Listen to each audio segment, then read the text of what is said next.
ابتدائی دور ہے، بالکل بچہ بھی ہے، کھیل بس لائف، اس کے سوا اسے کوئی زندگی سے سروکار ہی نہیں، زندگی کے تلخ حقائق ابھی اسے معلوم نہیں۔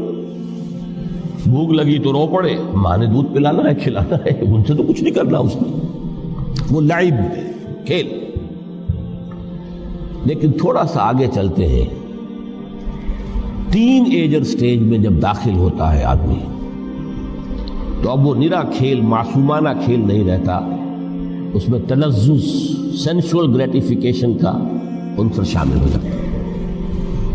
اب اس نے کہا لہو،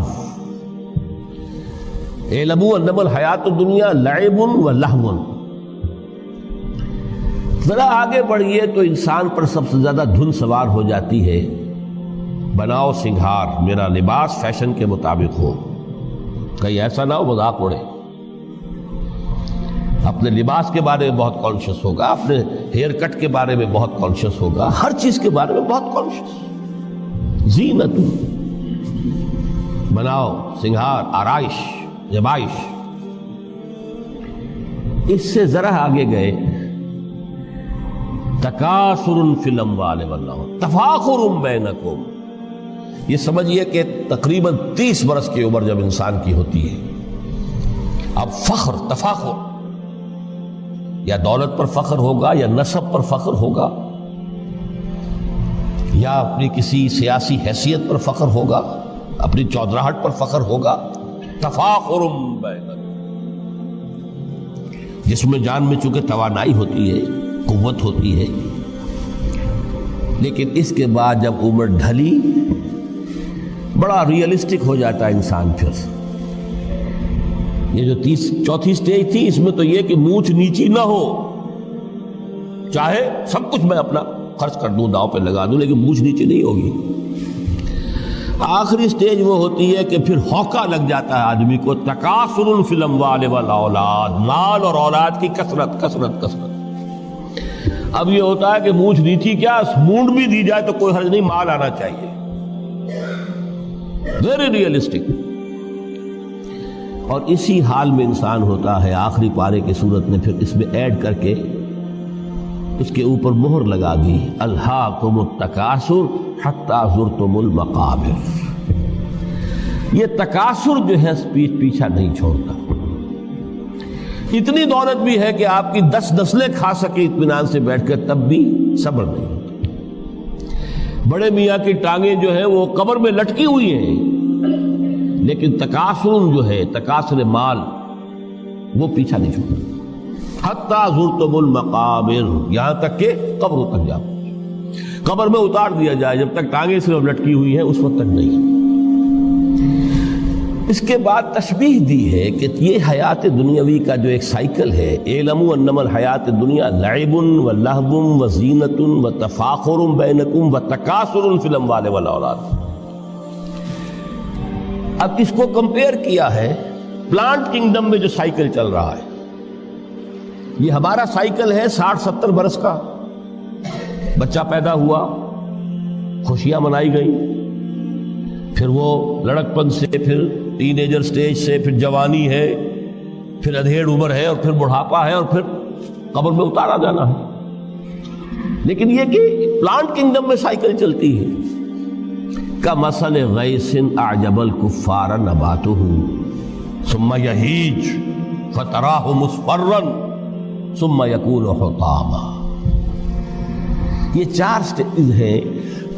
جیسے بارش برستی ہے تو سبزہ نمودار ہوتا ہے، اور کاشتکار کو بڑا اچھا لگتا ہے، اس نے بیج بویا تھا، اس نے محنت کی تھی، اس نے ہل چلایا تھا، اعجب الکفار نباتہ، اس کو بہت اچھا لگتا ہے، دل باغ باغ ہو جاتا ہے۔ جیسے آپ کے یہاں بیٹا ہوا، پوتا ہوا، خوشیاں مناتے ہیں آپ۔ کمثل غیث اعجب الکفار نباتہ ثم یہیج، پھر وہ فصل اپنی پوری قوت کو پہنچتی، فصل لہرا رہی ہے، فتراہ مصفرا، پھر وہ زرد ہو جاتی ہے، وہ ہریاول اب ختم ہوئی، اب فصل پک گئی ہے، اب وہ زردی پر آ گئی ہے۔ ثم یکون حطاما، پھر وقت آتا ہے، اگر وہ خضرو گھاس ہے تو پھر وہ چورا چورا ہو کر پھر وہ مٹی میں مل جاتی ہے، اور اگر فصل ہے تو کھیتی کٹ گئی، اس کے بعد کیا رہ گیا؟ وہ چورا ہی رہ جاتا ہے باقی۔ یہ لائف کا سائیکل چل رہا ہے، 3 مہینے کا ہو، 4 مہینے کا ہو، یہ ہے پلانٹ کنگڈم کا، وہ ہے سائیکل انسانی زندگی کی۔ اب فرمائی ٹیپ کی بات جو ہے، وَفِي الْآخِرَةِ عَذَابٌ شَدِيدٌ وَمَغْفِرَةٌ مِّنَ اللَّهِ وَرِضْوَانٌ۔ دیکھو دنیا کی زندگی تو ان سٹیجز سے ہو کر گزری جانی ہے،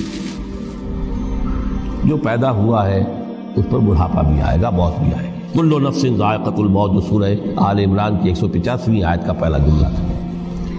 ہر انسان کو جو پیدا ہوا موت آنی ہے۔ اب یہ ہے کہ وہ کہیں آپ نے محل میں گزار لی زندگی، کسی کٹیا میں گزار لی زندگی، کسی کی فٹ پاتھ پر گزر گئی زندگی، زندگی گزر جاتی ہے، گزرتی ہے، اور ان 5 سٹیجز میں سے ہو کر گزرتی ہے۔ آپ گندی گلیوں میں بچوں کو کھیلتے ہوئے دیکھتے ہیں، وہ بھی کھیل رہے ہوتے ہیں، نالیوں کے پانی کے اندر کھیل رہے ہوتے ہیں، ان کا بھی کھیل ہے، گندے جوہڑ میں کھیل رہے ہوتے ہیں۔ وہ تو ہے زندگی کی وہ سٹیج جو ہے کھیل کی ہے۔ کسی کے پاس بڑے قیمتی کھلونے ہیں، ان سے کھیل رہا ہے، کوئی اس طرح گلی ڈنڈا کھیل رہا ہے یا کچھ اور کھیل رہا ہے، لیکن وہ 5 سٹیجز تو آئیں گی۔ اعلموا انما الحیات الدنیا لعب ولہو وزینۃ وتفاخر بینکم وتکاثر فی الاموال والاولاد کمثل غیث اعجب الکفار نباتہ ثم یہیج فتراہ مصفرا ثم یکون حطاما وفی الآخرۃ عذاب شدید ومغفرۃ من اللہ ورضوان۔ آخرت میں جا کر یہ بائیفرکیشن ہو جانی ہے، یا تو شدید عذاب اور یا اللہ کی مغفرت اور رضا۔ Now the choice is yours، اما شاکرا و اما کفورا، فیصلہ تم خود کر لو۔ وما الحیات الدنیا الا متاع الغرور، یہاں بھی آخری الفاظ وہ ہے کہ دنیا کی زندگی دھوکے کے سوا کچھ نہیں۔ کیوں؟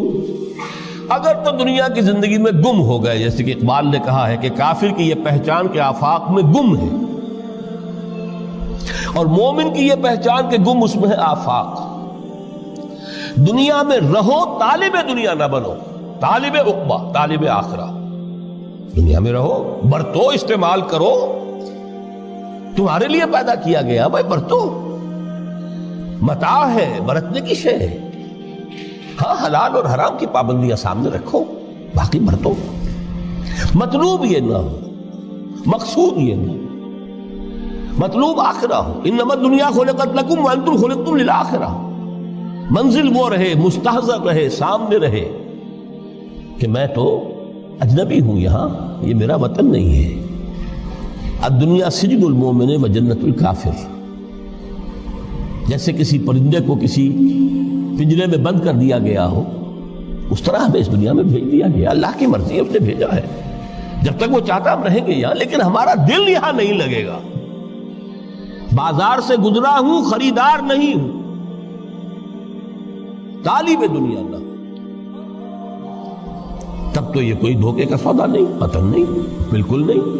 یا نبی مصطفیٰ سید الانبیاء، یا نبی مصطفیٰ سید الانبیاء، یا نبی مصطفیٰ سید الانبیاء، یا نبی مصطفیٰ سید الانبیاء۔ ان کی چوکھٹے ہوتوں کا سا بھی پڑا سجے تا